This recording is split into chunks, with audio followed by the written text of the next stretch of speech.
જામનગરના શાંતિનગર વિસ્તારમાં ગઈકાલે રાતના એક બનાવ બનેલો, જેમાં જે રહેવાસીઓ છે શાંતિનગરના, એમાં એક ધર્મરાજસિંહ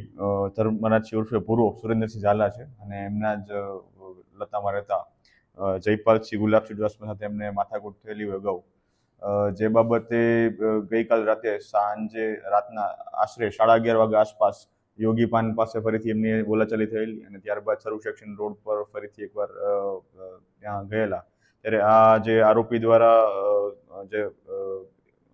ધર્મરાજસિંહ છે એને માથાના ભાગે સળિયાનો ઘા મારેલો, જેને લઈને જે ઈજા પામનાર હતા એ જીજી હોસ્પિટલ ખાતે સારવાર માટે આવેલા, અને આ સારવાર જ્યારે લઈ રહ્યા હતા ત્યારે જે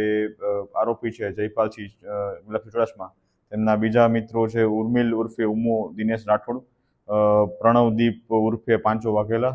અક્ષયરાજ પરમાર, આ તમામ ત્યાં હોસ્પિટલે ટ્રોમા વોર્ડ પાસે પહોંચેલા, અને ત્યાં જે ધર્મરાજસિંહ છે તેને સાથે ફરીથી ત્યાં બોલાચાલી કરી અને તેને છાતીના ભાગે ગુપ્તી વડે હુમલો કરી અને તેનું મૃત્યુ નિપજાવેલ છે. ત્યારબાદ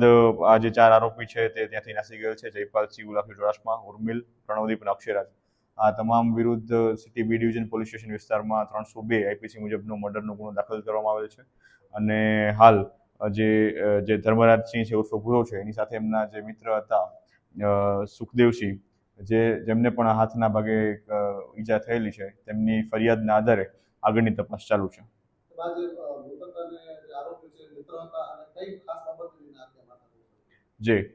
મૃતક અને જે મૃતક ધર્મરાજસિંહ છે અને જે આરોપી છે જયપાલસિંહ, એ બંને શાંતિનગર વિસ્તારના જ રહેવાસી છે, અને અગાઉ પણ એમને આજથી એકાદ વર્ષ પહેલા પણ નાની મોટી બોલાચાલી થયેલી હતી, જેમાં જે જયપાલસિંહ છે એ પોતે દારૂનો અગાઉ એના ઉપર કેસ થયેલો હોય, જે બાબતની બાતમી આ ધર્મરાજસિંહ આપેલી હોય, એ બાબતનું મંદુક એમને અગાઉ થયેલું હતું, જે બાબતને લઈને બોલાચાલી થઈ એવું પ્રાથમિક દ્રષ્ટિએ જાણવા મળેલ છે. ના, જે અગાઉ બોલાચાલી હતી એ સામાન્ય બોલાચાલી હતી. ત્યારબાદ જે માથાનો ઘા લાગેલો તેની સારવાર માટે જ્યારે ટ્રોમા સેન્ટર પાસે પહોંચેલા, ત્યારે એ બાબતે લઈને ત્યાં આ જે આરોપી છે 4 લોકો ત્યાં પહોંચી ગયેલા અને ગુપ્તીના